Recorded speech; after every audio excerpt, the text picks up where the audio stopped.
Hello, ladies and gentlemen. My name is Shadarian Douglas, and I am super excited. I'm back with the lovely ladies. Here they are, Colleen and Sally. I'm going to introduce them into the broadcast. Welcome, ladies. How are you today? Well, thank you. Yes, thank you very well today. Fantastic. We are back. This is a very exciting week. We're here in Australia. It's March, middle of March, and we're currently 2 days away from the launch on release of a documentary called The Regeneration here in Cairns, Australia. And this Saturday we are doing a premiere online screening. So if you missed the in-person screening, you can join us for the online screening. And today, the main purpose of this live video is to open up the discussion with these two beautiful women that are joining us today around emotional intelligence. And it's a really exciting conversation because this is geared towards mostly parents, but more so even children coming of age.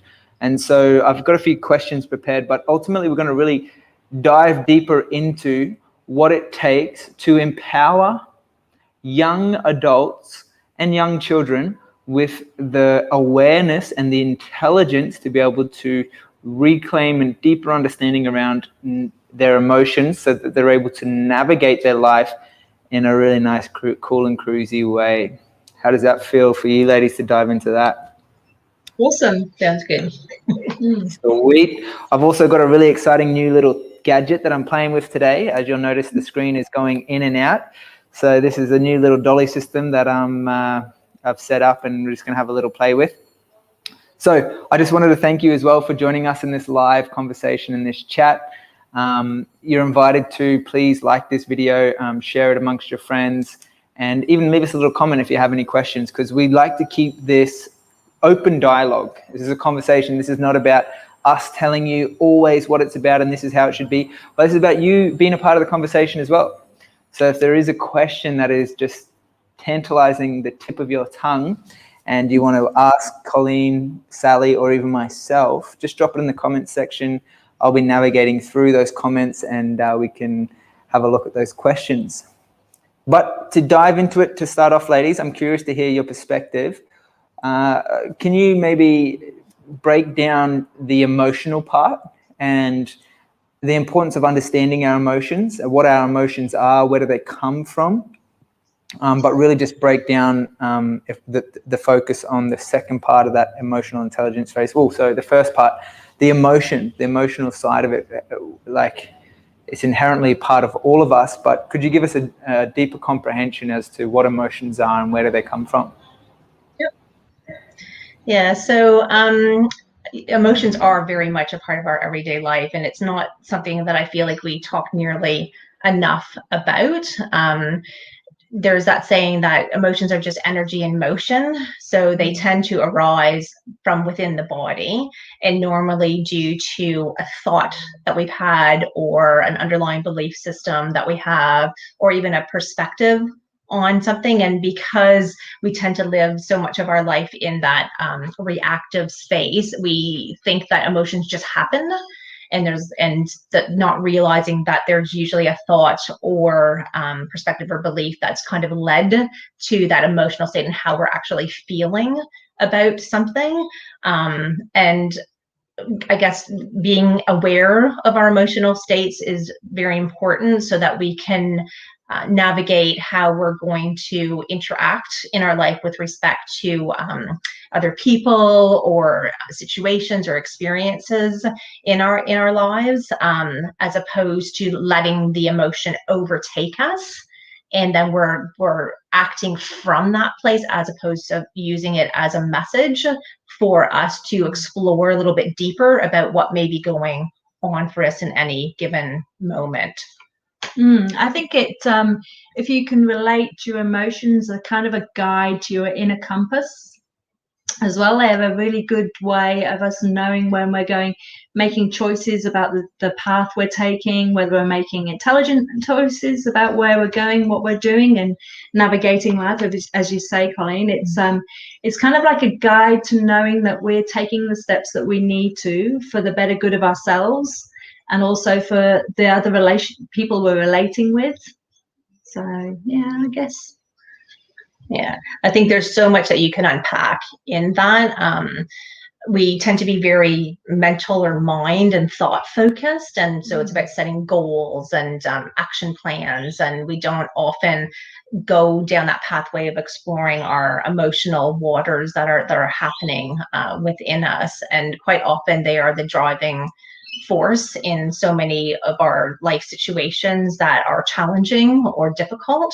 And for me, I think like awareness is really always the first step with anything. And so I don't think there's even enough conversation around labeling emotions. So if you often ask people like how they feel, they can't even pinpoint what that is because they don't have the vocabulary sometimes even to be able to communicate that and explore that. So I think it's definitely something we need more skill sets around and more practice in acknowledging, and then how to move through the different emotional states we have, because they literally are like clouds in the sky.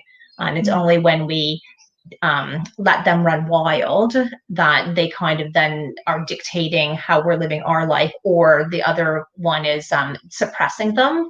And again, there's not great consequences for that either. That can result in physical illness and everything from, you know, not being heard and all the other challenges that can come with that. Yeah. Awesome. Yeah, you're muted. Okay, we're unmuted now. We're back on. Yeah. Thank you. It seems emotions, I really love that statement, the energy in motion, and understanding that everything is energy. Just as Nikola Tesla said, if you want to better understand the universe, think in terms of energy, vibration, and frequency. Then for me, it gives another perspective as to what emotions are. And I love what you said there about energy in motion, understanding the emotion and being able to articulate the emotion that we're feeling, the energy that's coming through us. And I think that's really valuable to be able to, you know, kind of have a deeper understanding through the words that we choose to use around how we're relating to the emotion that we're experiencing. And so if that's, you know, the case, generally what I notice about coming of age is that we're still developing, we're still learning, and so our words are essentially limited. You know, we might have two primary emotions, happy and sad, where ultimately there's, you know, a whole diverse range of deeper words and feelings that can really help to give us a deeper comprehension into understanding the feelings and the emotions based upon that emotion, that experience in our reality. And so I've got an interesting question, because as a young child, I mean, in our society, it seems evident that boys and girls are very different, and the general feedback that I get, and also based upon my own experience, is that girls tend to be more emotionally intuitive or intelligent, or have a deeper understanding and feelings and openness to express their emotions, whereas boys generally tend to shut down their emotions, and they, you know, tend to not express them. As, you know, boys are on a kind of westernized model supposed to be more, you know, physical and strong, and whereas girls would be the opposite, and they would be, you know, weak, or they would be showing emotions and all of these things. And I'm just curious to hear your response to that, particularly for that younger age bracket, younger children, and coming of age. What does it take to break free for men and for women who are coming of age, to be able to just fully, openly, without judgment, drop into fully expressing what's going on a deeper emotional level, to have that level of, you know, intelligence around their own emotional feelings? What would you suggest for them? I think it's really interesting, because a lot about the expression of emotions is also to do with the empathy of the people you're relating with. So I think it's really important that when you're engaging with somebody, you're actually asking them about how they're feeling, because then at least they can tap in. So it's almost this exchange. You know, it's not within the moment where you're alone working through your emotions. It's actually with the exchange of the relating with somebody that becomes apparent that maybe what you were feeling, once it's released and it's expressed and you've been heard, that it's kind of allowed it to dissolve and you can shift through it. So I think it's also being able to relate with people intelligently. So whether it's with parents or guides or people that we seek to actually to shift through these passages of time with, but we choose wisely that we're looking for those people that can help guide us, help express. Yeah. There's so much in that question that you posed there, Shay. And for starters, I think I want to just talk about understanding biology versus social conditioning as well. So it is an element of women are a bit more hardwired just by nature of biology and our ability to give birth and then step into that nurturing role. The survival of the species depends on that, whereas men tend to are put in that protective role of the doing and as opposed to the beingness side. So there's that side of it, but then there's also from a social condition, unfortunately, we still have these things in society that do this kind of, it's okay for girls to cry, but not boys. It's safe for girls to feel and be emotional, even though that can be considered weakness or hysterical, but it's accepted, but it's not okay for boys to do that. So we're still trying to navigate those types of things. I think that as a parent, in order to have a really valuable emotional exchange, you have to have two people in that space. So if you want your kids to be able to be have emotional resilience or an emotional vocabulary, you have to be able to model that for them. So the more work you do as a parent of understanding your emotion and your emotional states and what drives you, and how you react respond versus reacting in an emotional state, that's going to help give your children guidance around that. So just that interaction between the two of you. And a simple one little thing I used to do with my kids, I think all kids at school, they get this little wheel and it's I think it's mad, bad, glad, or sad or something like that. So it kind of blocks it into the 4 little quadrants, which is a great starting point, right? There's so many within each of those 4 points, but just to have people recognize, am I feeling sad? Am I feeling bad? Am I feeling glad? Am I feeling mad? So getting them to recognize, what does that look like? What does that feel like? What's happening around me when I'm feeling those things? And so being able to talk about that.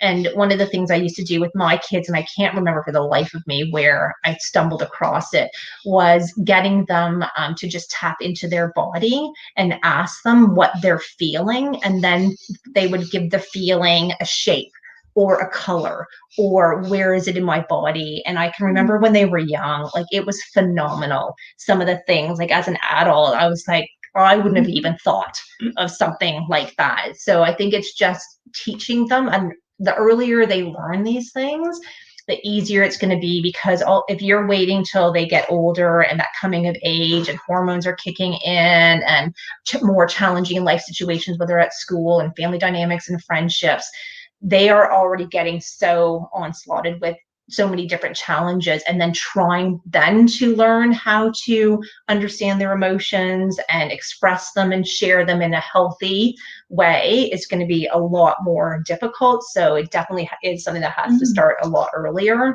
in the process. Yeah. Potentially, it actually should be taught in schools in that model, with expression, reading expressions and being able to understand the tones. Even for the smallest of children, it should be probably part of a curriculum based. Yeah. And I'm sure that there is a small element. I know that some of the schools have these resilience programs, but it definitely needs to be in the schools, it needs to be, so teachers need to be trained, obviously, in this as well, too, so that they can help facilitate that.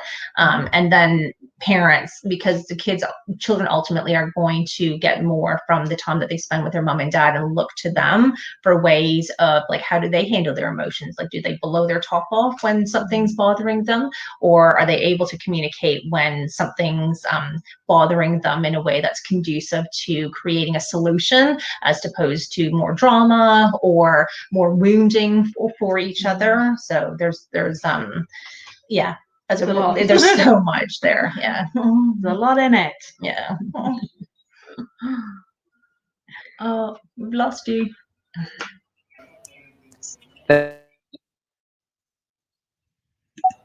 Just there we go. We're back. Awesome. So thank you so much for sharing that. There seems to be a lot in unpacking the importance of understanding and having intelligence around the emotions that we're experiencing in a culture that seems to, from my perspective, have a pretty consistent and regular practice of numbing feelings. An example of this would be, if someone is upset or sad, they go to the bar and have a drink. If someone is happy and celebrating a new job, they go to the bar and drink. And so there's this double-edged sword of numbing through substances externally consumed that suppress their emotional experience, or shift them in some, or heighten them. But ultimately, through these substances, generally seem to limit us from really feeling into the full range and spectrum of emotions that we have the capacity to feel. And maybe my question is, how does that hold us back in our lives, and what consequences does that play out longer term? Well, I really believe that it's the blockage of the emotions causes a lot of disease in the body. And if it's stored in a place where it can't be released, then we can really create some really detrimental health issues. So I think even the full kaleidoscope of emotions are there for us to really explore and express ourselves. And like I say, once you've released the emotions, it makes space for all of those other elements of your life that you want to get involved with and dive into. And it's healthy to explore all the range of emotions, but understanding them and actually accepting them for what they are is really important. It's all part of the joy of being a human. So I think it's really important that we do actually explore them, even the nasty nitty-gritty ones that really are uncomfortable. But we can reach such a heightened sense of connection to self and to others when we express them and when we work through them. And it's ideal if we can work through them together, especially with the people or the things that are triggering us. But it's definitely where you get the growth and the progression on your own personal life journey. So I definitely think it's a very, very important place to start feeling into and exploring. Yeah, I've always looked at emotions as that little bit of the soul conversation. So because they reside in the body, and emotions are here as messages for us to let us know when things are good, or maybe things aren't so good, or what needs to change, or what we need more of in our life. So I feel when we start looking at them from that perspective and understanding that they're just messages for us to gain insight and wisdom, there's so much power and potential in them, because we have not I feel learned or been taught enough skill set around understanding what emotions are and how to process them and how to use them in that way. There's been fear, I feel, more around them. And I sometimes wonder, because emotions can create discomfort. So especially some of the more heavier, denser ones. And I feel like sometimes as a society, we tend to want to avoid pain and discomfort at all costs. Like I see it in everything from, headaches, or even small children, like they're given, I don't know, like Panadol or whatever it is, so that they don't have to feel the pain. And I think it sets us up from a very early age to fear and not know how to process our body's wisdom that's actually speaking to us. So I think if we could maybe open up the conversation more around really understanding what emotions are, we can use them to grow, and to make our relationships better, to find our purposes and our pathways and the things that bring us joy in life, that they can be powerful possibilities as opposed to things to run away from, or suppress, or hide. And I think there's that saying about, you have to feel it to heal it. And, that was what Sal was referring to, about so many emotions that get trapped in the body because they're energy and movement. They can create a body at dis-ease, so it's not balanced anymore too. And depending on, what physically may be showing up for us, is also sometimes some insight to the things that we are suppressing and where we're suppressing them in our body. So again, it's just more, I feel it's, the more I talk about it, it's just all that awareness, and how do we really understand what they are, then how do we actually navigate them within the body, how do we gain the wisdom and the insight from them, and then how do we allow them to let go and move through.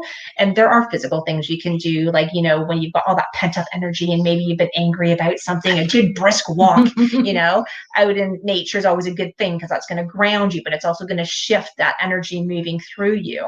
Even things like, I see it now in the heavier emotions too, like so many things we avoid, especially around grief. We don't want to go there because it's an emotion that's quite a heightened emotion in the body. So we avoid conversations that we really need to have, or, having those hard conversations with our significant others, or our parents, or our children, or our coworkers, or whatever it is, because we haven't actually learned how to navigate all the emotions that are going to come up in those conversations. So as a society, I feel like for us to really move forward and evolve, we really need to be putting more emphasis on this and supporting each other to navigate our emotional states. Yeah. Nice. Well said.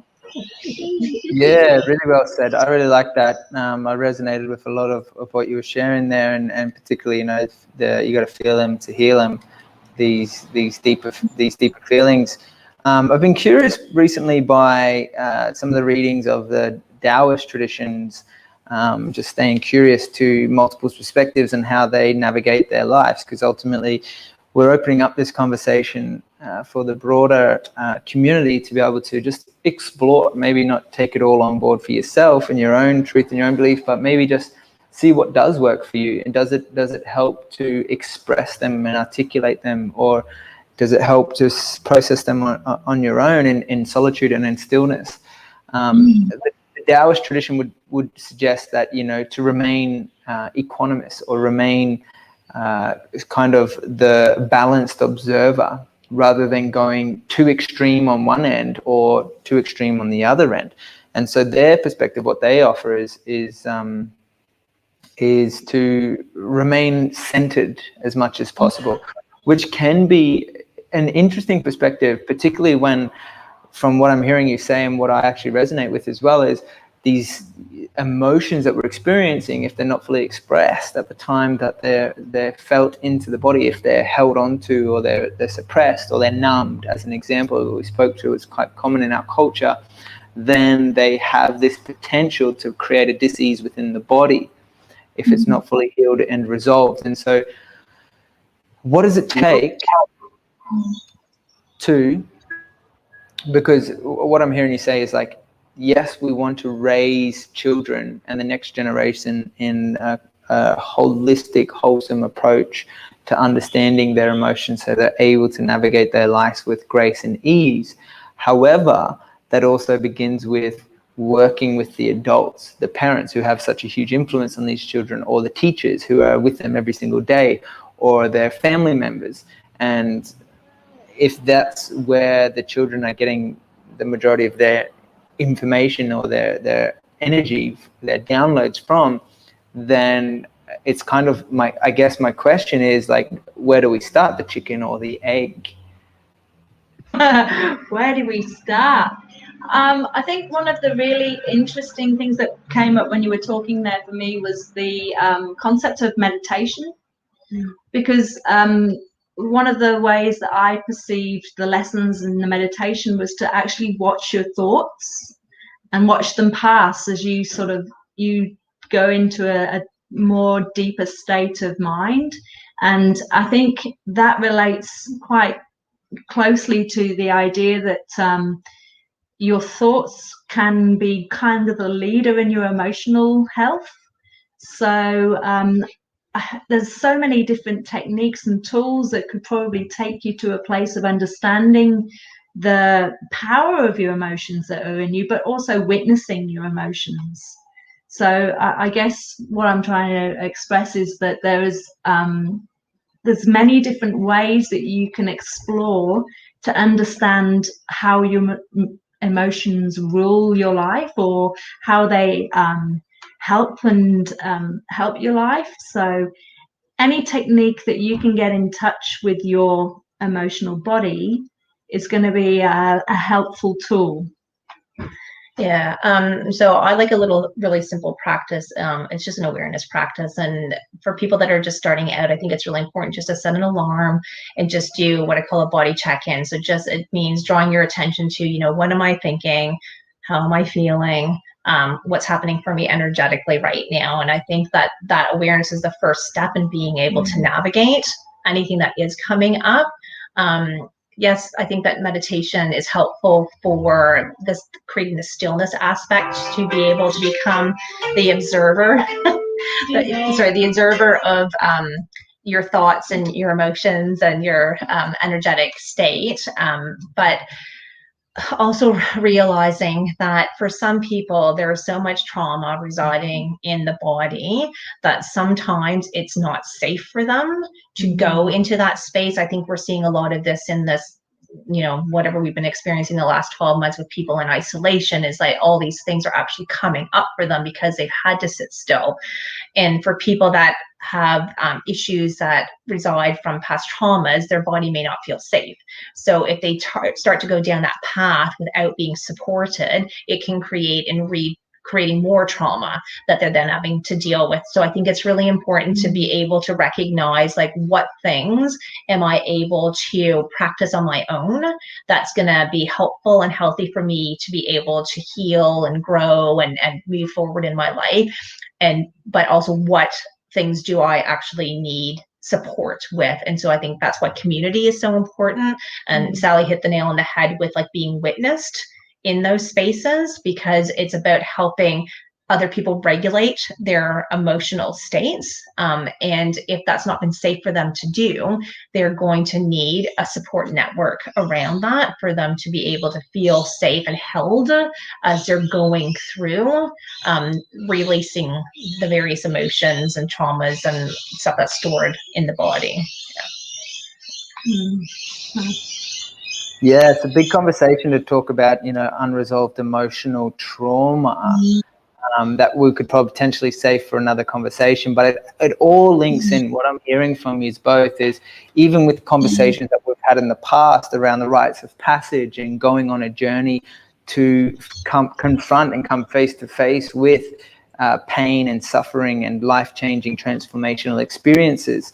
And I want to encourage any of our viewers watching currently, if you want to just listen in to any of the past conversations that we have, you can do that on Spotify even, or in just navigate through the past videos on this channel that you're watching this video on. And it's a huge topic to really dive into, and I just wanted to thank you both for just really starting to open up the conversation. And that's the main intention with these videos that we do weekly on different topics, is that we aim to really just begin the conversation around some of these deeper topics that have to do with our health, our well-being, our vitality, our connection to ourselves ultimately, and also our connection to our family and our friends and our greater community. And so this is really a call to action to invite you to just have the courage, have the deeper inner wisdom to even just begin to ask the simple questions, whether it be to yourself in those quiet contemplative states, or to have that conversation with your family, your mother and father, your brothers and sisters, or just your friends at university or school. Because what Colleen and Sally are really sharing here around having a deeper, intelligent understanding of the wisdom that each of us has to really feel, the key element is to feel into the emotions that we're experiencing and use them as a guide for helping us navigate the way in which we take our own lives on this journey. And as they've expressed, usually we are shifting our course towards those feelings that are going to give us the good feelings in the cells. And it's like the happy, smiley, joyful, loving. But it begs the question, are you running away from pain, or are you moving towards joy? And there are two huge distinctions right there. And I just want one last question for you both ladies as we round this conversation up. What is the power and the transformational experience when we shift that perspective in our mind, when we've healed the unresolved emotional trauma? We're no longer running away from the pain and suffering, but instead we're directing our life in a way where we're moving towards more joy, more love, more connection, more open-hearted, good feelings in the body. Why is that so significant? That's a very powerful place to be, when you can be in a place of abundant joy and love. You really can lift the whole energy of a room. If somebody walks into the room with a smile on their face, that can make the biggest difference to the whole energy in the space. So ultimately, that would be the path of life, which to find yourself in that joyful, abundant, positive light where you can shine that and actually go around your day rippling that with every connection that you have. So yeah, just that would be the ultimate, I believe. Yeah. The ultimate way to live your life joyously.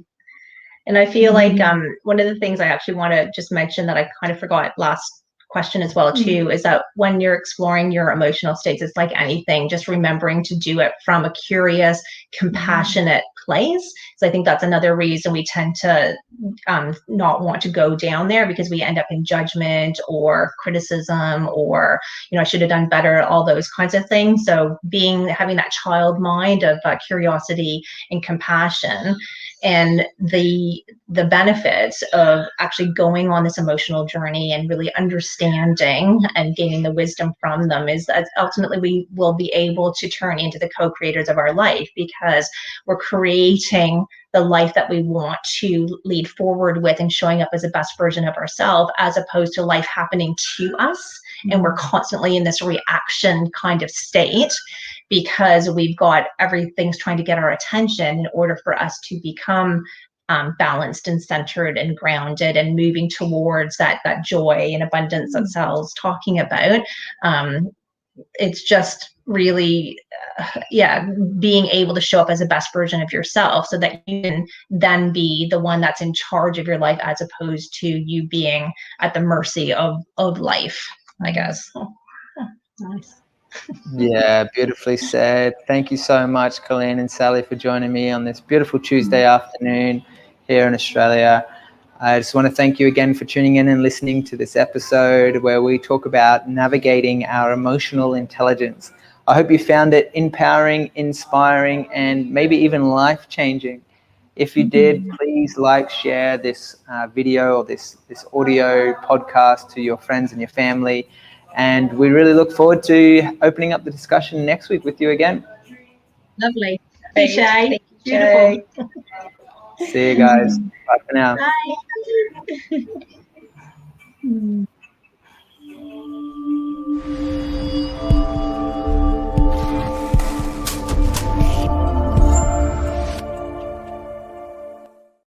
Just fluff about, and I'm just like, No.